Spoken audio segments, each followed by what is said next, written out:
Hello hi guys, welcome to Vinayak believers classes. So कैसे हैं आप सब स्टूडेंट्स। तो स्टूडेंट, मैं लास्ट वीडियो में मैंने आपके को कम्युनिकेशन के कुछ क्वेश्चंस करवाए थे। सो आज मैं आपके लिए कम्युनिकेशन के कुछ पॉइंट्स लेकर आई हूँ, इम्पोर्टेंट पॉइंट्स जो आपके एग्ज़ाम के पॉइंट ऑफ व्यू से बहुत ज़्यादा इम्पोर्टेंट रहेंगे, यूज़फुल रहेंगे। तो इसमें से क्वेश्चंस आता है और हर बार पूछे भी जाते हैं। अगर आप इसे ध्यान से सुनेंगे तो आपका कोई भी क्वेश्चन कम्युनिकेशन से रिलेटेड कोई भी क्वेश्चन आपका क्वेश्चन पेपर में गलत नहीं होगा। डेफिनेटली आप उसको बना पाएंगे, कर पाएंगे। सो चलिए स्टार्ट करते हैं कम्युनिकेशन के टाइप्स। कल मैंने आपको कम्युनिकेशन के बारे में बताया था कि व्हाट इज़ कम्युनिकेशन। सो आज हम चलते हैं टाइप्स ऑफ कम्युनिकेशन। सो मैंने इसको एक टेबल के थ्रू समझाने की कोशिश की है जो इजी रहेगा याद करना भी और आपके लिए समझना भी। सो चलिए स्टार्ट करते हैं। संचार के प्रकार। सो मैंने आपको कल बताया था संचार के प्रकार, और जिसमें आपको बताया भी था मैंने शाब्दिक और अशाब्दिक होता है। सो अभी हम यहाँ ये देखेंगे कि शाब्दिक के अंदर कौन से आ जाते हैं और अशाब्दिक के अंदर कौन से आ जाते हैं। सो स्टूडेंट, शाब्दिक के अंदर हमारा आता है लिखित और मौखिक, जिसमें लिखित में आपके सभी रिटर्न चीज़ें जो आ जाती हैं, जो हम लिखते हैं वो सब आ जाता है इसमें। जैसे नोटिस है, सो नोटिस हम लिखते हैं तो ये एक लिखित जो कम्युनिकेशन में आ जाता है।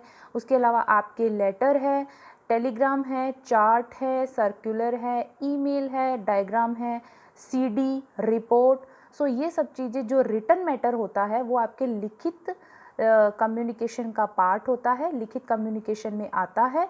इसी तरह से आपके इसमें शाब्दिक में दूसरा आ जाता है मौखिक।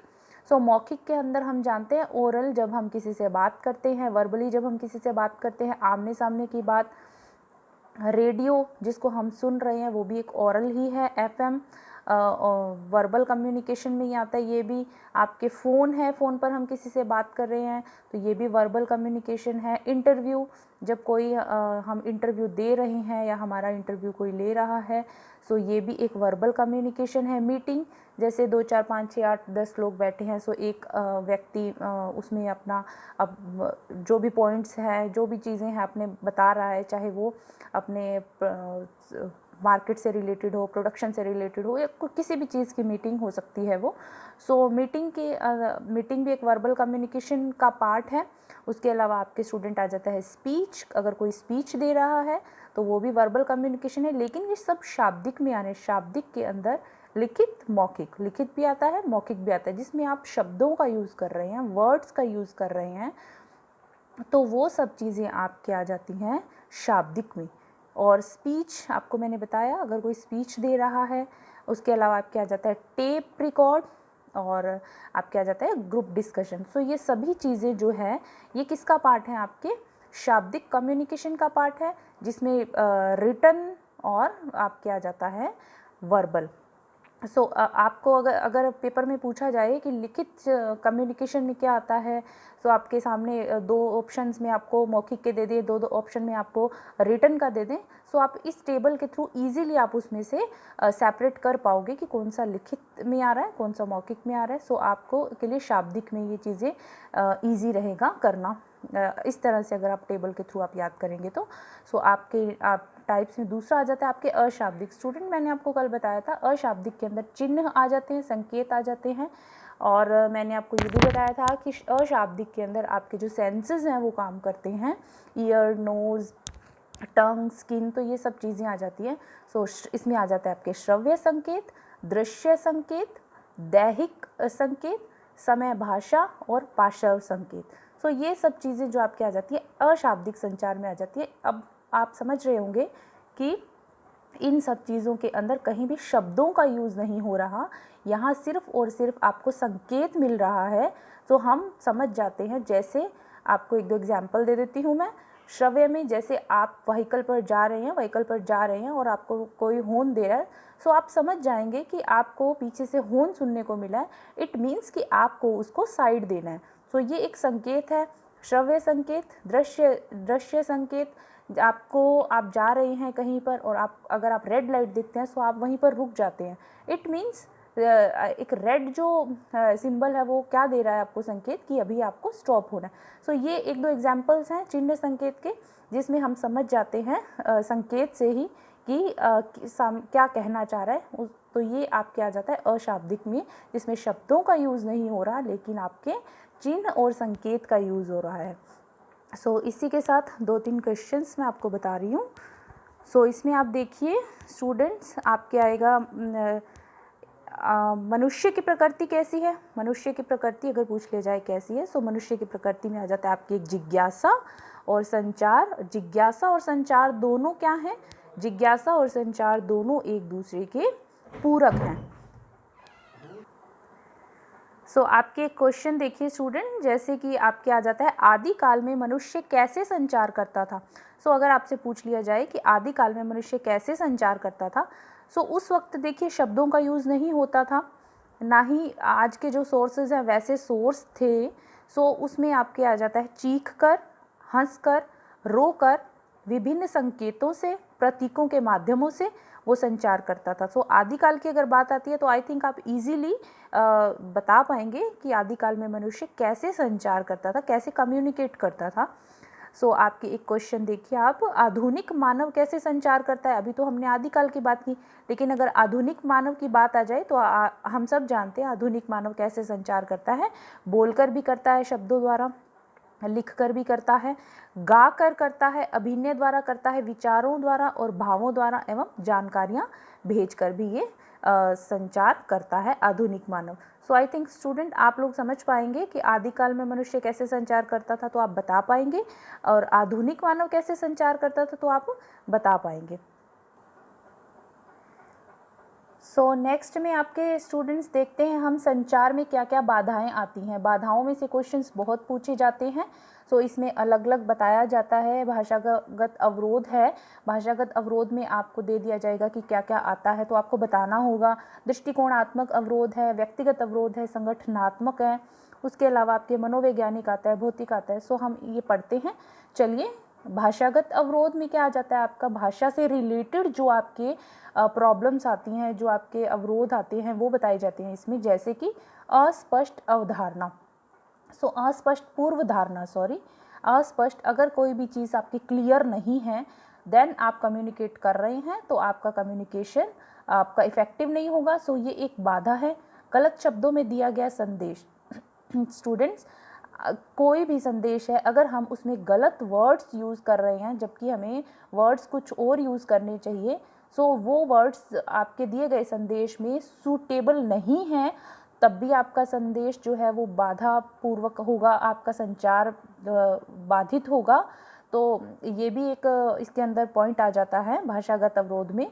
सो उसके अलावा स्टूडेंट आपका आ जाता है दोषपूर्ण अनुवाद। अगर आप प्रोनाउंस सही नहीं कर रहे हैं किसी चीज़ को लेकर, सो वो भी एक आप किसी का अर्थ गलत बता रहे हैं या आप उसका अनुवाद सही नहीं कर रहे हैं, सेंटेंस आपको कुछ और बोलना है लेकिन आप कुछ और बोल रहे हैं। सो आपका ये भी एक अवरोध आ जाता है भाषागत अवरोध में। उसके अलावा स्टूडेंट आपके आता है शब्दों व संकेतों के अलग अलग अर्थ। इट मीन्स कि आप वर्ड्स कुछ और यूज़ कर रहे हैं और आप उसके अंदर इंडिकेट कुछ और कर रहे हैं, आप संकेत कुछ और दे रहे हैं, तो दोनों का अलग अलग अर्थ निकलने की वजह से भी स्टूडेंट आपका जो क्या बोलते हैं कम्युनिकेशन है वो बाधित होगा। सो ये भी एक बाधा है भाषागत अवरोध के अंदर, ये भी एक पॉइंट आ जाता है। तो चलिए नेक्स्ट चलते हैं हमारे दृष्टिकोणात्मक अवरोध में। दृष्टिकोणात्मक अवरोध में स्टूडेंट आपके आ जाता है ध्यान न देना। यानी दृष्टिकोणात्मक अवरोध, आपका दृष्टिकोण कैसा है जब आपके साथ कोई कम्युनिकेशन कर रहा है, उस वक्त आपका फोकस कहाँ है, उस वक्त आपका कंसंट्रेशन है या नहीं है। सो ये सब चीज़ें आपके दृष्टिकोणात्मक अवरोध में आ जाती हैं। जैसे कि आपके ध्यान न देना, आप ध्यान नहीं दे रहे हैं, ठीक है। सो ये भी क्या आएगा आपका, तो ये भी तो कम्युनिकेशन में बाधा ही तो उत्पन्न कर रहा है, अब आप ध्यान नहीं दे रहे हैं। सो ये दृष्टिकोणात्मक अवरोध है। उसके अलावा आपका आ जाता है संचार न करना, आप कम्युनिकेट नहीं कर पा रहे हैं, ओके। सो अविश्वास, अगर आपको किसी संदेश से संबंधित अविश्वास है या आपको विश्वास नहीं है या पहले जो भी आपको रिजल्ट मिला उसका वो वैसा नहीं पॉजिटिव नहीं मिला, सो आप एक अविश्वास की भावना आ जाती है। सो उस तब भी ये भी कम्युनिकेशन में बाधा उत्पन्न करने वाला एक पॉइंट है। अपरिपक्व मूल्यांकन, अगर आपका मूल्यांकन सही नहीं है, सो जिसमें आपके मूल्यांकन में प्रॉब्लम्स हैं, कहीं भी कोई गड़बड़ है, सो तब भी आपका जो ये एक दृष्टिकोण है कि आप मूल्यांकन सही से नहीं है। अपरिपक्व मीन्स कि आपका इमेच्योर, मतलब सही ढंग से मूल्यांकन आपने नहीं किया, सो ये भी एक बाधा है। देन विरोध आ जाता है, यानी किसी टॉपिक से रिलेटेड, किसी मैटर से रिलेटेड या किसी भी जिस भी संदेश से रिलेटेड अगर विरोध की भावना आ जाए, तब भी वहाँ पर आपका जो संचार है वो बाधा उत्पन्न करता है। सो ये आ जाता है आपके दृष्टिकोणात्मक अवरोध में। सो चलिए जल्दी से चलते हैं नेक्स्ट में। व्यक्तिगत अवरोध आ जाता है आपके उच्च अधिकारियों के स्तर पर। ये पर्सनल जो आपके बताया गया है, इसमें पर्सनल जो प्रॉब्लम्स, जैसे उच्च अधिकारियों के स्तर पर बाधाएं और अधीनस्थों के स्तर पर बाधाएं। सो समटाइम्स क्या होता है कि जो आपके अच्छी पोस्ट पर, ऊंची पोस्ट पर या उच्च अधिकारी हैं, उनके स्तर पर कोई बाधाएं इसलिए आ जाती है क्योंकि अधीनस्थ उनकी बात नहीं समझ पाते हैं, कम्युनिकेशन गैप आ जाता है। और दूसरा, अधीनस्थ की बात अगर उच्च अधिकारी नहीं समझ पाते, तो ये एक व्यक्तिगत प्रॉब्लम्स होती हैं जहाँ पर कम्युनिकेशन सही नहीं हो पाता या कम्युनिकेशन गैप की वजह से ये प्रॉब्लम्स आ जाती है, संचार में बाधा आ जाती है। उसके अलावा स्टूडेंट आपके आता है संगठनात्मक अवरोध। संगठनात्मक अवरोध में आपके स्टूडेंट्स आ जाता है, देखिए, समय व दूरी आ जाती है, शोर आ जाता है, भय आ जाता है, नीतियाँ आ जाती हैं, घटिया रख रखाव आ जाता है। सो इसमें आपके आ जाता है समय व दूरी, टाइम और डिस्टेंस का प्रॉब्लम संगठनात्मक, उसमें शोर आ जाता है, अत्यधिक शोर हो तब भी कम्युनिकेशन प्रॉब्लम्स आ जाती हैं, बाधाएं आती हैं, भय, किसी चीज़ को लेकर भय, और नीतियाँ, स्ट्रैटेजी अगर आपकी सही नहीं है सो कम्युनिकेशन को बाधित करता है वो भी। घटिया रख रखाव मीन्स अगर आपका मैनेजमेंट सही नहीं है सो आपका तब भी क्या आ जाता है, कम्युनिकेशन में बाधा उत्पन्न होती है। उसके अलावा स्टूडेंट्स इसमें देखिए आप, उसके अलावा आपके और जो बाधाएं आती हैं उसमें आ जाता है आपके भौतिक बाधाएं। भौतिक बाधाओं में आपके देखिए ये हैं आपके भौतिक बाधाएं। सो इसके अंदर आपके आ जाता है शोर, अदृश्यता, वातावरण, भौतिक असुविधा, खराब स्वास्थ्य, ध्यान केंद्रित न हो पाना। सो ये सब आपके आ जाता है भौतिक बाधाओं के अंदर, क्योंकि शोर है अगर, अदृश्यता है अगर, वातावरण सही नहीं है, भौतिक असुविधा है और ख़राब स्वास्थ्य, अगर आपका स्वास्थ्य ठीक नहीं है, ध्यान केंद्रित अगर आप कॉन्सेंट्रेट नहीं कर पा रहे हो, तो ये सब भौतिक बाधाओं के अंदर आ जाता है। नेक्स्ट आता है आपके मनोवैज्ञानिक। मनोवैज्ञानिक बाधाओं में देखिए स्टूडेंट आपके आ जाता है पूर्वाग्रह।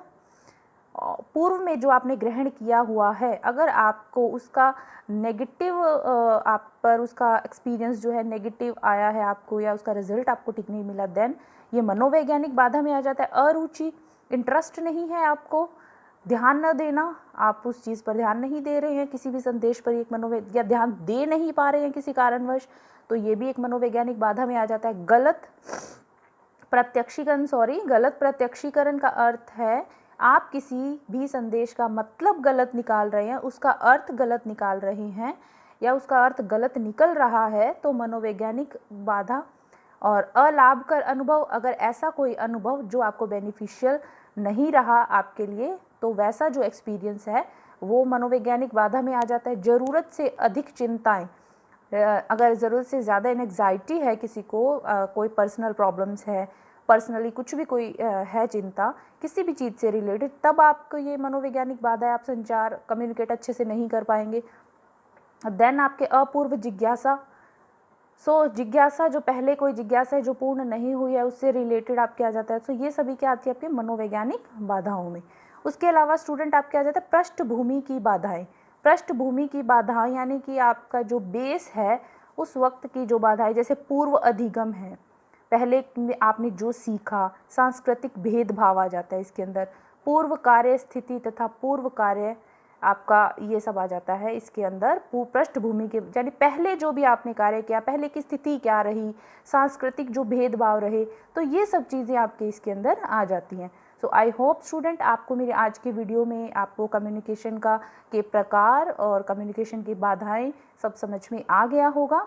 और अगर इससे रिलेटेड कोई क्वेश्चन आता है तो मुझे उम्मीद है कि आप पेपर में सही कर पाएंगे। बिल्कुल। और स्टूडेंट इसी तरह से मेरे साथ बनिए रहिए, मेरी वीडियो को लाइक शेयर सब्सक्राइब करना नहीं भूलिएगा। So thank you so much for watching my video. God bless you all the best. Thank you.